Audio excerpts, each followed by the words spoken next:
Hey guys, আসসালামু আলাইকুম। কেমন আছেন সকালে? আশা করি সকালে ভালো আছেন। তো আজ আবার চলে আসলাম নতুন একটা ভয়েস ওভার ভিডিও নিয়ে আপনাদের মাঝে। আজকে শুক্রবার, যে কারণে আজকে এই ভয়েস ওভার ভিডিওটা করতেছি, কিন্তু তারপরে আমাদের কোনো বন্ধ নেই। আমি চলে যাচ্ছি এখন আমার দোকানে কাজে। ঠিক প্রতিদিনের মতো আজকে আমি আমার মোবাইলে ক্যামেরা টেস্ট করতেছি যে ক্যামেরাটা কেমন। প্রতিদিন আপনাদেরকে রাতের ভিডিও দিতে দিতে আজকে আমরা বিরক্ত হয়ে দিনে ভিডিও করা শুরু করে দিয়েছি, ভয়েস ওভার ভিডিও। তো আজকে যেহেতু শুক্রবার, তো রাস্তাঘাটে দেখতেছি যে গাড়ি ঘোড়া কম। সবচেয়ে দুঃখের বিষয় কি, ভিডিওটা হচ্ছে যে আমার আরো কম পক্ষে আরো 15-20 দিন আগে কিন্তু ভয়েস ওভার দিচ্ছি আমি আজকে, যে কারণে আমি নিজেও ভুলে গেছি যে কি ভয়েস ওভার দিব এবং কি উপলক্ষে আমি ভয়েস ওভার ভিডিও বানাচ্ছি সেটাও আমি নিজেও ভুলে গেছি। 15-20 দিন পরে আমি ভয়েস ওভার দিতে এসেছি। তারপরে কোনো সমস্যা নেই, মনে যেটা আসবে সেটাই বলতে থাকবো, সেটাই আপনারা শুনতে থাকবেন। তো আমি এখন চলে আসলাম আমার ভিডিও পার্টনারের দোকানে। এই যে ভিডিওতে আমি এখন ভয়েসটা দিচ্ছি, এই অবস্থা আমায় কল দিয়ে বলতেছে কোথায় তুমি বের হবা নাকি, এই যে বুঝলাম না। মানে যাই হোক, তো আজকে তাড়াতাড়ি চলে আসার কারণে দেখলাম যে মার্কেটটা বন্ধ, এখনো মার্কেট খুলে নেই। কিন্তু আমি এখন আমার দোকানে যেতে পারবো, কিন্তু যদি রাকিব দরজাটা খুলে দেয় তাহলে। তো শেষ পর্যন্ত আমাকে দরজাটা খুলে দিয়ে লাইক দেখালো। আমি চলে আসলাম দোকানে। দোকানটা খুলে আমি দোকানের ভিতর বসে আছি, কিন্তু কোনো কাস্টমার নাই, কারণ কি মার্কেট এখনো ঠিক মতো খুলে নাই। দোকানটা খুলে বসলাম, বেশিক্ষণ হইলো না, কিন্তু তারপরে চলে আসলো আমার দোকানে। দোকান এসে বলতেছে কই তুমি কি করতেছো, বের হবা না কি, এসব বলতেছে। তো আমাকে এখন দেখাইতেছে তার মোবাইল। সে তার মোবাইলে ভিডিও ওপেন করে বলতেছে যে আমাদের ভিডিওতে রিচ হচ্ছে না কেন, রিচ না হওয়ার কারণটা কি। পরে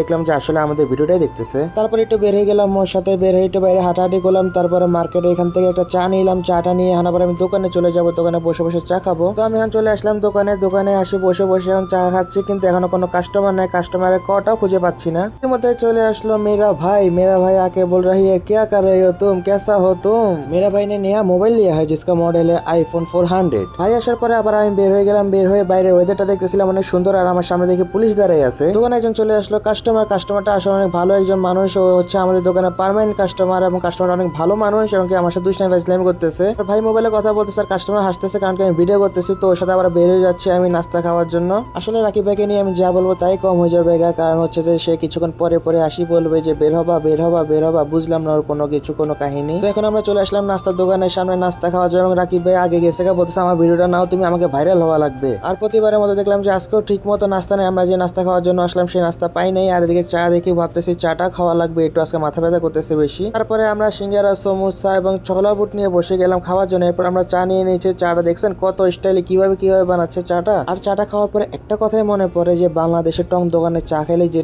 তৃপ্তিটা, সেই তৃপ্তিটা পাওয়া যায় এই চাটা খেলে। চাটা খাওয়া শেষ করে আমরা এখন বের হয়ে গেলাম দোকানে যাওয়ার উদ্দেশ্যে, কারণ কি হবে কাজে মনোযোগ দেওয়া লাগবে, কাজ করা লাগবে। কাজ ছাড়া তো আর হবে না, কাজ তো লাজিম করা লাগবে। যে ভিডিও দেখাইলাম না, কিন্তু এখন কাজ শেষ করে রাতের 12টা বাজে বের হয়ে গেলাম। বের হয়ে আগে একটু বাকালে গেলাম। বাকালে যে দেখতেছিলাম কি নেওয়া যায় না যায় সব খুঁজতেছিলাম। ইতিমধ্যে মোস্তফা ভাই কল দিয়ে বলতেছে কোথায় আছো তুমি। আমি বললাম যে আমি তো দোকানের সামনে বাকালাটাতে আছে। বললো যে ঠিক আছে ওয়েট করো, আমি আসতেছি। তো মোস্তফা ভাই চলে আসলো, দেখলাম যে গাড়ি নিয়ে আসলো। তো আমি এখন গাড়িতে উঠবো। গাড়িতে উঠার পর কোথায়